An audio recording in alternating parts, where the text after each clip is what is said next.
Welcome to Echo Born Disciples. If you're tuning in today and you're looking at the weather, yes, it's just rain a lot lately. So if it's making you cold, don't worry. I brought you a nice cozy blanket here. Just wrap yourself up and settle in. Today's reflection, believe it or not, is a huge shout out to a really good friend of mine who lives in Edmonton. And it was a conversation that we had over the phone. It lasted probably over 2 hours. It was amazing. I love those conversations with other believers and other friends that we can just explore chapters of the Bible and pretty much everything. So after the conversation was done, I wrote everything down as fast as I could, and then we put this together into a little segment, which is fantastic. So sit back and grab your tea and enjoy this reading. So the reflection inspired by Ezekiel 37, we've titled it, Eyes to See Life Where We See Dust. In the valley of the dry bones, Ezekiel didn't stand before warriors. He didn't see strength, purpose, beauty, or hope. He saw bones, lifeless, dry, forgotten by the world. And God asked him a question that echoes through every generation. Son of man, can these bones live? God already knew the answer to that. He wasn't testing Ezekiel's intelligence. He was revealing his heart. He was inviting Ezekiel to see through his eyes, not human eyes. Because people do not see what they are not looking for.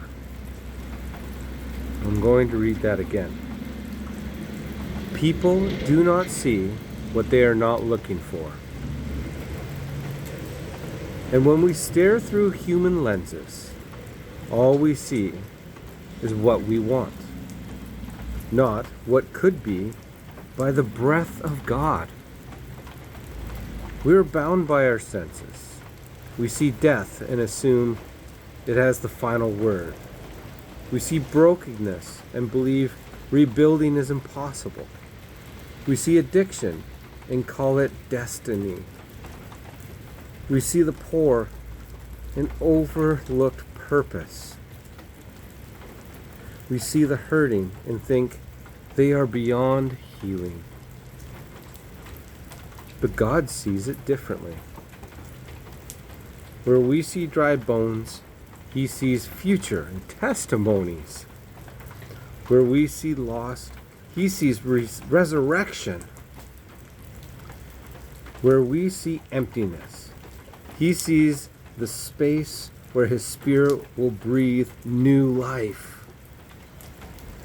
God desperately longs for His children to see beyond human sight, to look through the eyes of His love, His mercy, His endless hope. Not to deny reality, but to recognize that His power is greater than it.